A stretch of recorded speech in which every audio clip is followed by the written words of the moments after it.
Well, Larry Goldberg, if a person posts 20 or 30 times a day, and sometimes even more than that, and if they want those posts to be funny, interesting, vocative, or maybe cause people to change their minds or take action, sometimes those posts are going to be dumb, badly worded, taken wrong, or purposely mischaracterized.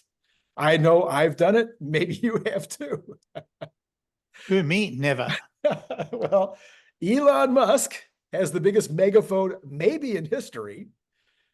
He does have a responsibility to use it wisely. I think we could all agree on that. And I'd like to start the discussion today by saying that I don't think he always carefully considers just how much responsibility that he has to his fans, his investors, his customers, and even the general public, but shoots off a thought just as it hits him. And we've got a big case of that today, Larry. Doge designer said, why do they want to kill Donald Trump? And Elon says back, and no one is even trying to assassinate Biden/Kamala. This did not go down well, Larry. He's been and it shouldn't have gone down well. It should never have been said. So, I mean, I've made stupid posts in the past. This kind of thing just boils up to the top of your head, and sometimes, despite my advanced age, I allow my fingers to get ahead of my brain. Oh, not that. Yes, that. Elon is mercurial. I think that's the word. That's a good one.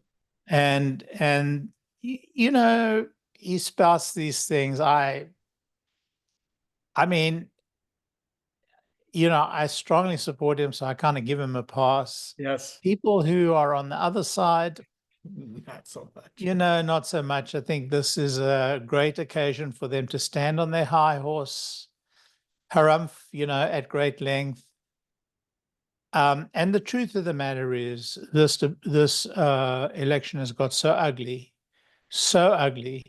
that the ugly things that are being said on both sides are really terrible, terrible. Everybody's got their harsh filter off. And it's unpleasant. I mean, I wish this election were over. No matter who wins, I just wish it were over and behind us. It's not good for us. I mean, the country will survive whether Trump becomes the president or her worship herself becomes president.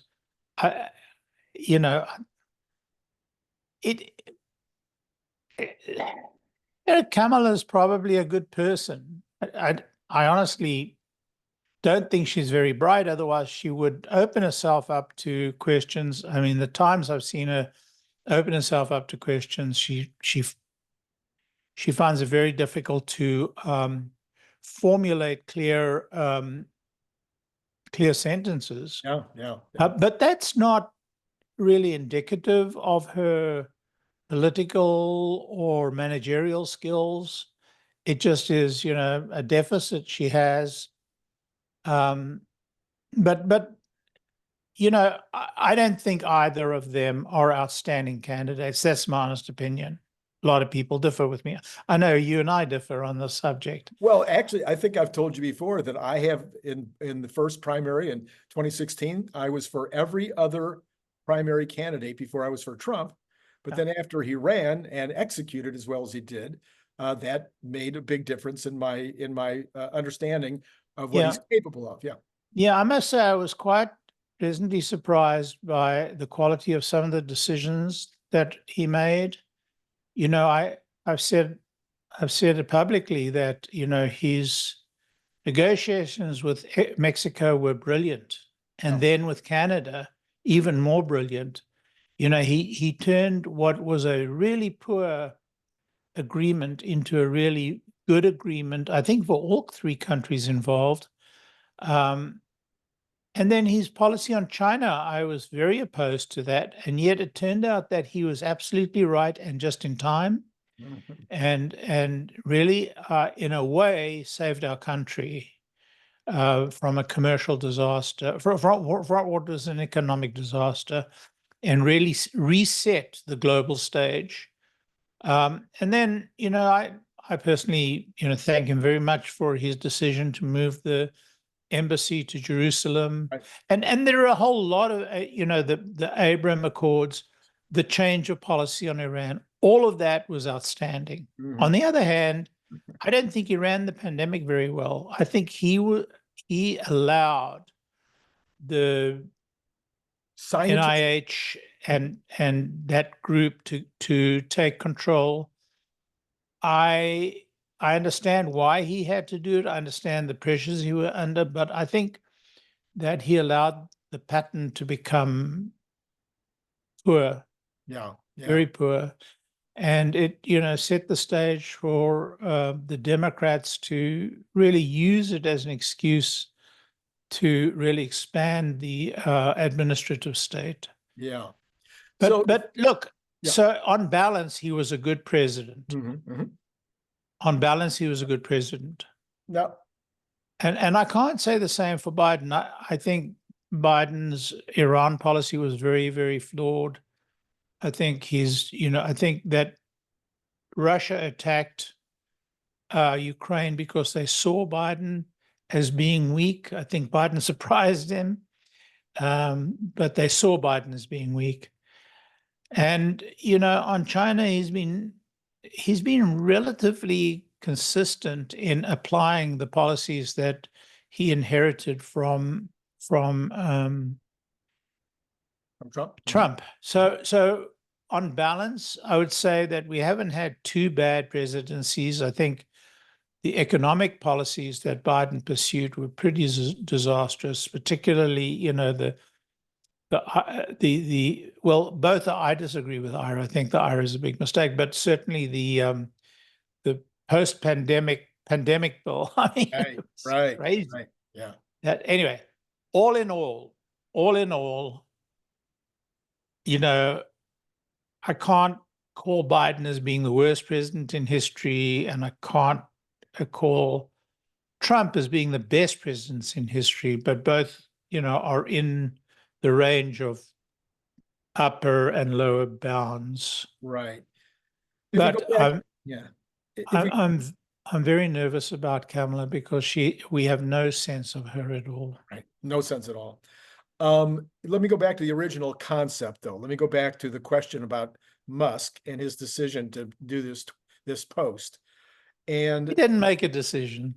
I'm sorry, and his the fact that he did it. Yeah.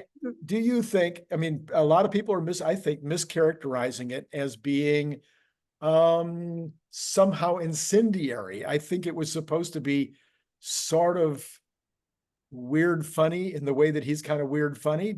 How did you think that he meant it? Well, weird funny, but also kind of pointed. Yeah, pointed, yeah. Yeah, I mean, people keep trying to target Trump. I mean, two in a month and a half. Is it a month or a month and a half? Yeah. It's unprecedented in our history. Yeah. Well, it's unprecedented in our history. If you go back to, the first, to George Washington, yeah. Nobody's tried, to my memory, nobody's tried to. Ford. They tried to assassinate Ford twice, which is kind of an interesting one.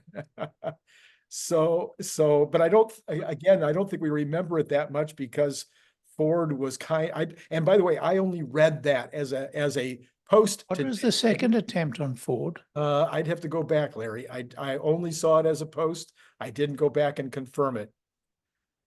That surprises me because I thought I would remember that. I'm going to look it up as we speak. Sure. So the other question becomes, people are mischaracterizing it as being, somehow incendiary or something that would cause people to go out and want to now be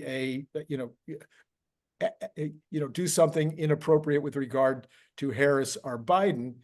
But my question really is, how should Elon do anything going forward that might change this behavior? Does he need to have at least somebody at his side that calms him down from time to time, or is he just, or is it just he's quirky and that's how it's going to work out? You know, that's just how it's going to be, and nothing's going to change him. You know, he doesn't have filters, or he doesn't have many filters. Is it a good thing? Probably not in a person running multi-billion-dollar, almost trillion-dollar businesses. Is it a terrible thing? No, not really. I mean, it's upset a lot of people. You know, a lot of what he said and a lot of the stands he takes have cost Tesla sales. It's cost Starlink sales big time. So his political position is not helping his companies. But, you know, on the other hand, you get Elon Musk running the company, and who could pray for anything better? Yeah. So this, interestingly, the stock only went down today about like the market, about like the NASDAQ. It didn't really go down any more than the market did. And the only offset to that, I could say, might be the 4680, which might have caused the 4680 news, which might have caused the market to go, or the stock to go up a little. The 4680 news is critical. It is extremely important. We can evaluate it. We, the Tesla community, can evaluate it as being extremely positive for the company. It's so bullish, it's unbelievable. As you said, it's one of the really important things up there. Top 4 to me, number 4 on the list. Yeah. I haven't enumerated them, but there are so few people in the press, if any, who get it. You know, I mean, there may be a handful. There probably are. I'm being unfair. There are probably 4 or 5 analysts I could name who are right up there and understand the value of it. But as far as the press is concerned, I mean, you can imagine a headline tomorrow. You know, Tesla finally managed to eke out a few batteries. Well, you know, in my opinion, the top 4 are all things that are being almost ignored by the press. So you got the Optimus, which would be number 1, the Robotaxi, which would be number 2, FSD, when it's finally 100% ready to go, unsupervised, is number 3. And then, in my opinion, the batteries would be next, even before the cars, because the batteries are what are going to give Tesla a massive moat on the cars for years to come. Yeah, you've enumerated 2 and 3 as separate items. I see them as one item. I see. Okay. I think the emergence of FSD as unsupervised and the robotaxi are really one. There are 2 outcomes, or 2 direct results of one outcome. Right. And that is, you know, FSD becoming safe enough to be driven unsupervised. Right. I mean, that is the fulcrum over which all of this turns. Robotaxis, you know, FSD unsupervised, all of that. So once the software reaches that capability, then a whole lot of things become possible. Yeah. Yeah. So not least of which is $1.5 billion of unrecognized profits. Yes, right. Then when it comes to the 4680, I have talked about it all weekend, but I know you might have some views that I might not have gotten to yet. The big thing for me is the fact that if it's ramping at this rate, it is probably, what would the word be? It has probably reached a level of success that means now it's mostly just cut and paste with regard to the other lines, with regard to lines going in Berlin, in China, and in we don't know. Yeah, we don't know. Unfortunately, we don't know. Firstly, I'm unaware that there's a battery line or place for a battery line in China, a space for a battery line in China. It may be that some of the improvements they've made in manufacturing free up some space for a battery line, which, according to the new processes, may take up very small amount of space. But I'll remind you of several things. Firstly, we don't know how many lines are producing these batteries. Right. So, is it the 4 lines they've got? Is it the one new line? Is it the one line of the 4? Is it all 4 lines? We don't know. Secondly, we don't know whether or not this massive increment in production includes the dry coating or whether it's wet coating. Right. So those are factors which could change the numbers dramatically. I mean, if it's only one line, producing the dry coating and that did all that, then that would be crazy. But that's an extreme that I would discount. But even if it's 3 lines doing wet coating, 1 line doing dry coating, and that line reaching full production, that would be a good sign. But we don't know what production levels they're achieving with the dry line, and we don't know how many wet coated lines are running. So we do know that the energy density of the battery has risen quite dramatically, the so-called, new version of the battery. But we don't know what the dry coated cell, we just don't know. And so we could take a very optimistic view, we could take sort of a middling view, or we could take a sort of skeptical view. Either way, this is very, very good news because the numbers are incredible. Right. And it suggests the ramp. It's, and yeah, and we don't know what's going on in the Cato Road facility.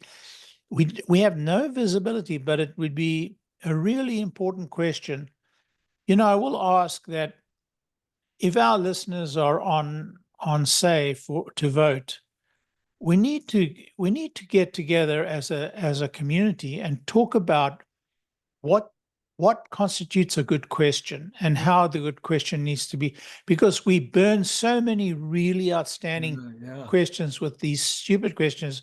Is what is the production of the Cybertruck going to be? They're not going to tell us. They're not going to answer these direct questions. They're just not going to do it.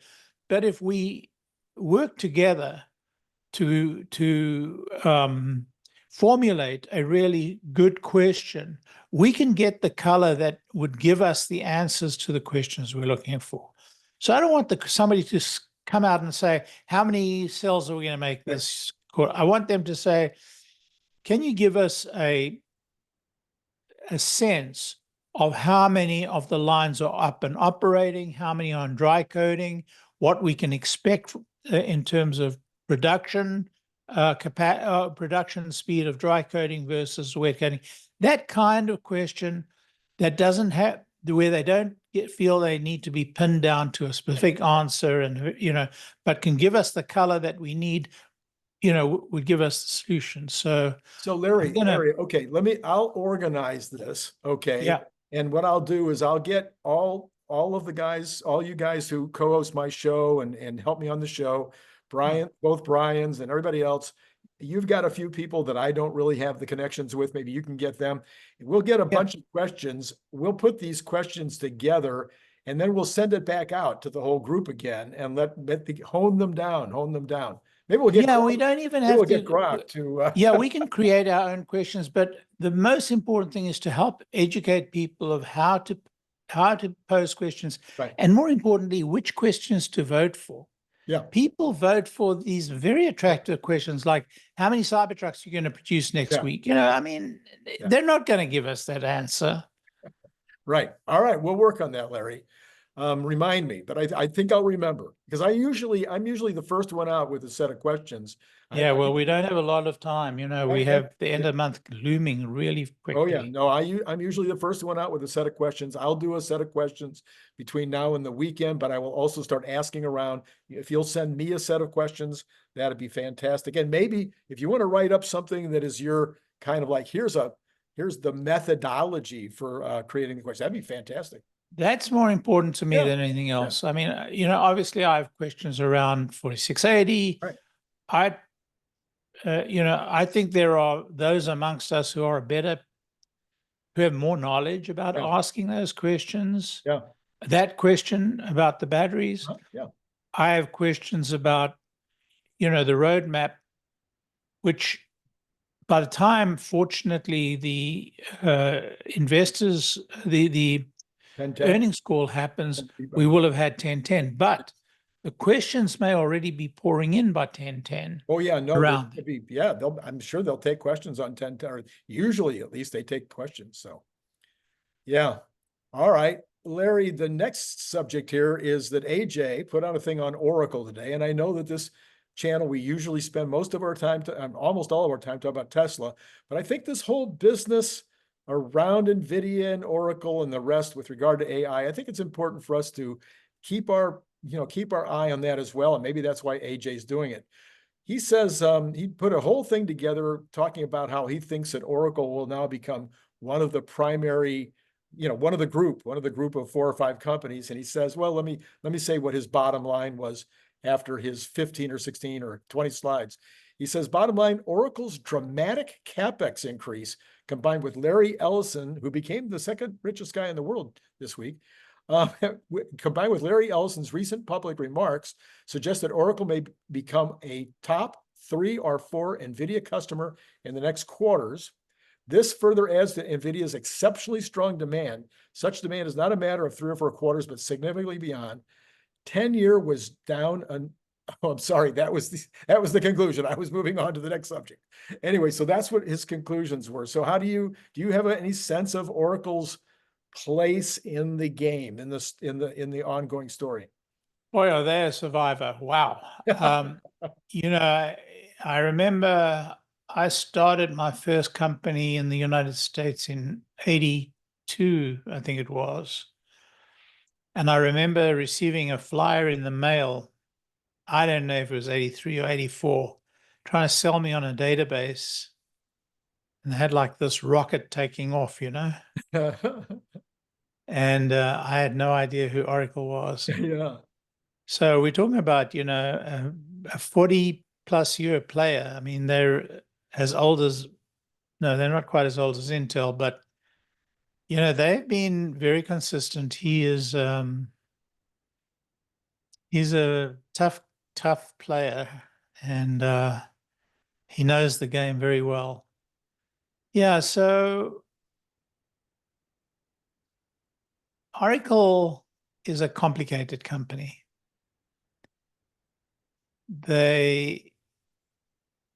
I don't know I don't know that I've ever done the deep dive, but I'd love to know what the revenue and profit divisions are, profit alignment is with their different divisions.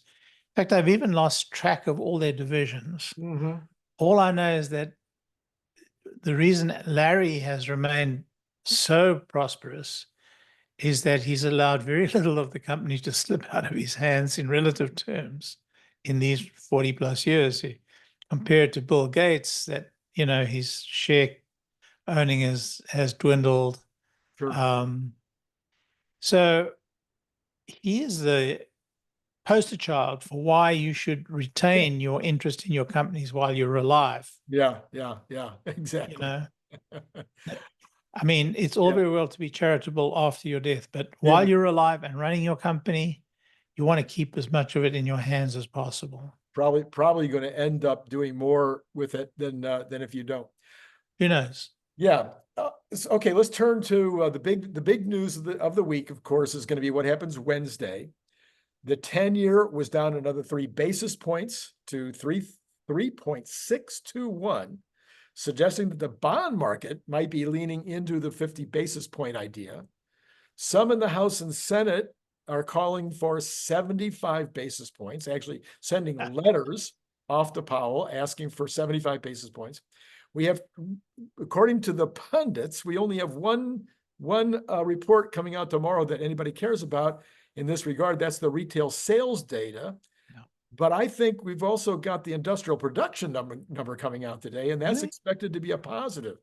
So retail sales and industrial production could each impact the final decision of the Fed at this late minute. What do you, oh, well, and then Jeffries. No, let me go on to that later. Industrial production, I would be surprised if it's up, but they say it's up. You know, who knows? I think New York came out this morning. The Empire State came out with a surprising beat. Very big positive number this morning on their manufacturing. So that was because Elon installed Dojo. Maybe that was it. So what do you think, Larry? Is the die already cast? Have they already made the decision for 25, or are they still open to these last minute potential vagaries in retail sales and industrial production? Or, you know, traditionally the Fed has never done a 50 basis point move without some really serious trouble in the economy. If it's a question of a nudge, of a change of direction, and they've already changed direction, we read in the minutes. But if they're trying to nudge the economy as opposed to shove the economy, then 25 basis points are going to be the number. I'd be shocked to see a 50 basis points, and 75 basis points is not on the table. It's nobody in the Fed is seriously talking about it unless they're seeing numbers we are not seeing. Right.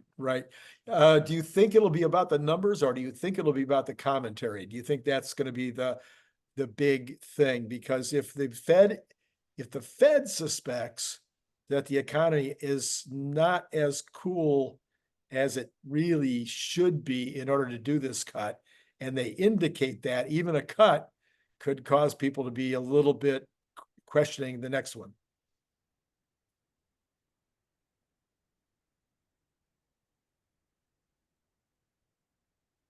That's a tough call, because he does like to play this game of, talking down the action that he's taken or talking up the action he's taken down. He does like to play that game. It's kind of playing mind games with the economy or with the market. So you could be right. You could form a thesis around that. Who knows? Well, talking about forming theses. Doesn't sound good, Larry. No, anyway. it doesn't. So the you have your canaries. I have my canaries. My canary, of course, is truck tonnage. One of your canaries is copper. Another one of your canaries that you've mentioned over time is gasoline and oil. And I agree with you that gasoline and oil are canaries in the coal mine. Here's from Jeffries today. Jeffries put this out regarding the falling gasoline prices. Now, oil bumped back up again today, but it's fallen off pretty low. They say they noted a few significant outcomes. First, they found that of the 13 times that gasoline has fallen this much, the S&P 500 has rallied 18%. Right. On average over the next 12 months, with only 3 instances of negative returns, 2 of which Jeffries reckons were tech bubble related. Next, yeah, but that relationship is confounded by the economic relationships, because the stock market's reaction to oil and gas prices is not the stock market's reaction to oil and gas prices. It's the stock market's reaction to the economic environment in relation to the oil and gas prices. Yeah, so they go on, Larry. Next, our favorite discretionary stock proxy, the S&P Retail Select Index, while extremely volatile, has tended to outperform substantially, they say, and the same is true of the Russell 2000. In addition, such a slide in gasoline prices also tends to be a boon to the overall commodity index. Presumably as lower crude gasoline prices is more than offset by better global activity. Finally, and perhaps most importantly, the NASDAQ 100 has tended to consistently outperform the S&P during that period as well. So I think what they're saying, let me see if I can restate it, and I think it's what you're saying, is that the oil prices drop. That is like a drop in tax to the consumer. Gas prices drop. home heating oil drops, so many things drop. So many things are less expensive. It's like having extra money in your pocket now that you can go spend at the grocery store or at the McDonald's. So as a result of that, sometime after, probably a few months after the oil and gas prices drop like this, consumers do have some extra money to go start spending it again, and that begins the next upward curve. Is that All other things being equal, yes. okay? I mean, if nothing else changed in the economy, then a drop in the price of gasoline will be very good for the consumer. Right. And that's true of any of the major commodities. So, but oil and gas affects so many of the commodities that everything you've said is true. Yeah. But, I mean, we've seen times where the oil and gas prices have fallen and the stock market has plummeted. Right. I think the global financial crisis was just such a moment because oil and gas plummeted in September and the market plummeted in September, and basically the consumer shut down.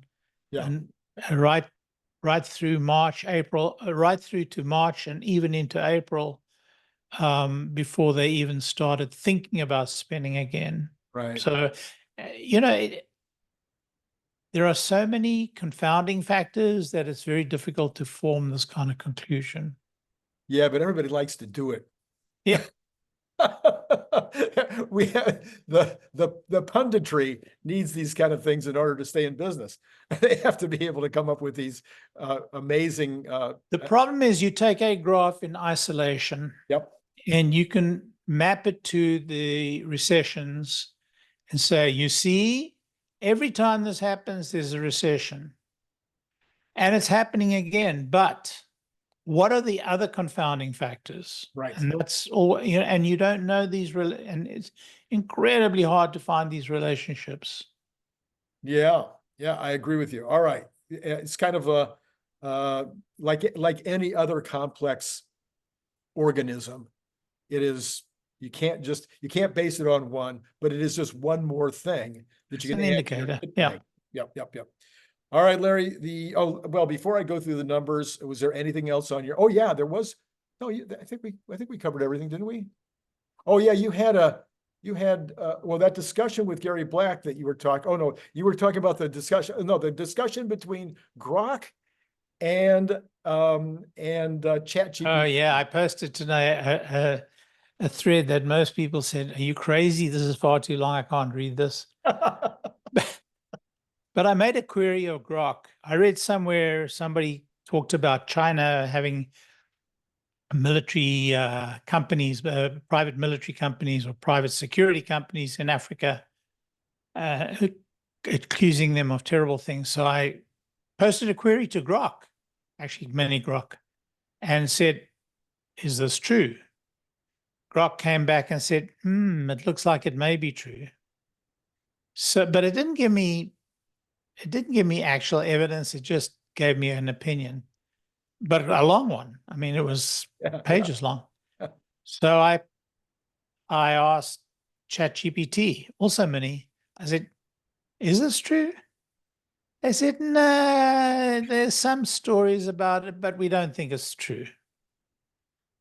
So I said to them, but wait a minute, Grok said this, and I quoted the whole of Grok. And ChatGPT came back and said, well, Grok's wrong because they haven't really given their sources and it's rumor. However, there's some smoke there. It's not a fire, but there's some smoke there. I posted that to Grok. I had this whole, and they were very long, long-winded answers, and there was a lot of backwards and forwards.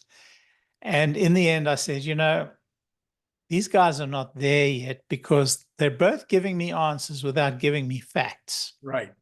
They're giving me opinions, and they're saying they're based upon facts, but they're not giving me the facts. So my friend Warren Redlick, who, everybody knows Warren and loves Warren, he found this when he's sitting there in, I guess, in the Philippines. Well, now that he's married, he has time to text again. He has time on his hands. While you're dating, you don't have time. But as soon as you're married, you got plenty of time. Right. Right. So he put the same question to Perplexity. And they gave an answer, letter and book, quoting from all their sources. And the answer was crisp, clear, and it was a little bit true, not entirely true, but it was a dangerous situation. And then they gave letter and book. So, Perplexity was the clear winner. Yeah. It's perplexing, isn't it? Perplexing indeed. Well, that's an interesting thing. I'll have to think about how I might use that in the future where I have a confusing question. Yeah, I think it's given me a pattern for testing it in future. I think I should have been more rigorous on my prompt, clearly. I may have been able to get a better answer from both chat and Grok if I'd prompted with much more specificity. And I'm suspecting that Perplexity got enough information from the jet backwards and forwards that they got focused on giving actual. Anyway, I'm going to test it out in much greater rigor later on. Okay. All right. Great. Oh, wait. Okay. So we have the Dow. The Dow is up today, 228. The NASDAQ down 91, and both of those had been up and down and all around. It's been continuing the September, volatility. The S&P, on the other hand, was flat today. So all three of these indexes were going in all. I mean, in reality, if I look at the NASDAQ and the Dow, they did kind of follow each other a little bit, but at such the NASDAQ starting down. So, you should look at the mid caps. And I mean, the mid caps are such bad performers. Yeah. But this may be a moment of time, if you're trading, to look at the mid caps. I don't trade, so I'm not going to do it. Not going to do it. Yeah, okay. And then Tesla was down $3.51 after having been down a lot more and getting very close to being in the green, but then backed off again. In the after hours, it is now down 47 cents. So not trending towards the green in the after hours. That percentage wise, Larry, would be up 55 for the Dow, down 52% for the NASDAQ. I mean, sorry, 0.52.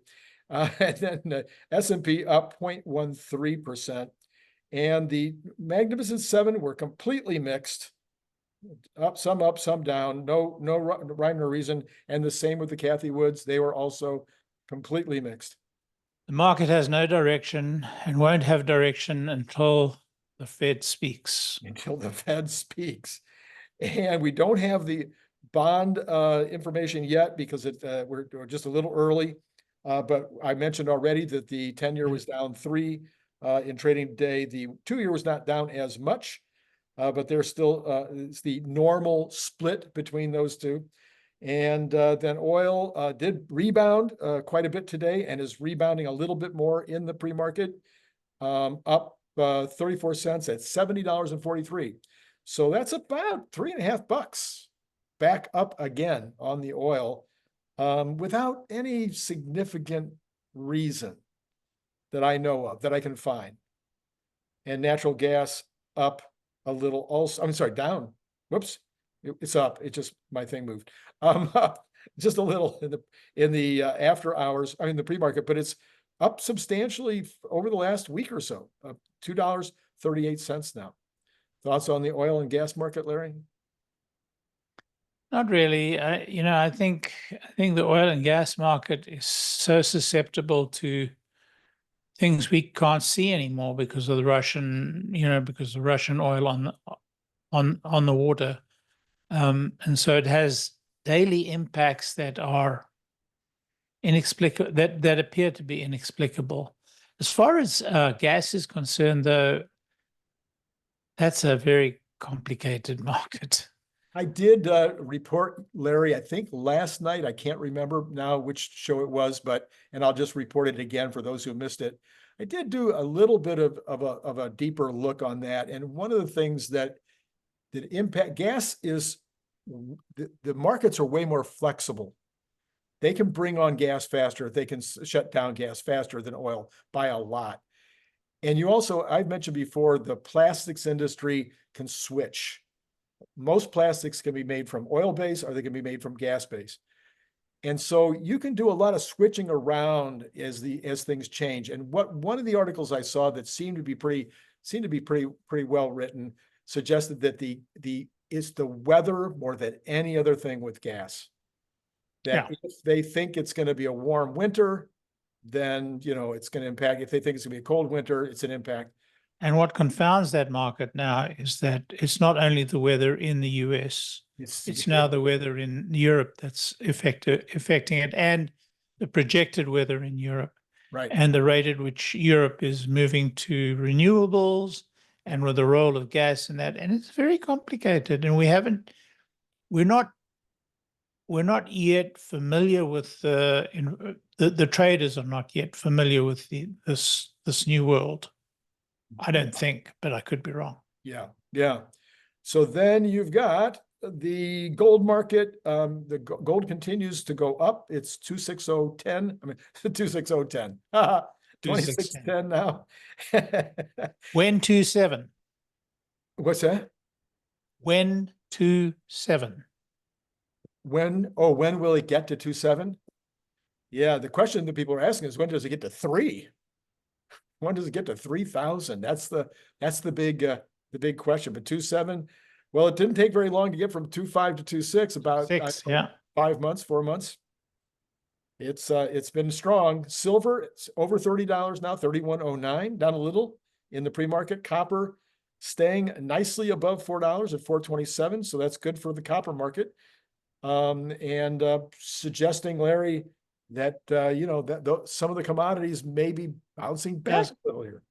Industrial production must be not as bad as we thought. Maybe. We'll see. And we'll find out tomorrow morning on that one. The dollar up against the yen a little bit at 0.32%, down against the euro, but barely. Then Bitcoin.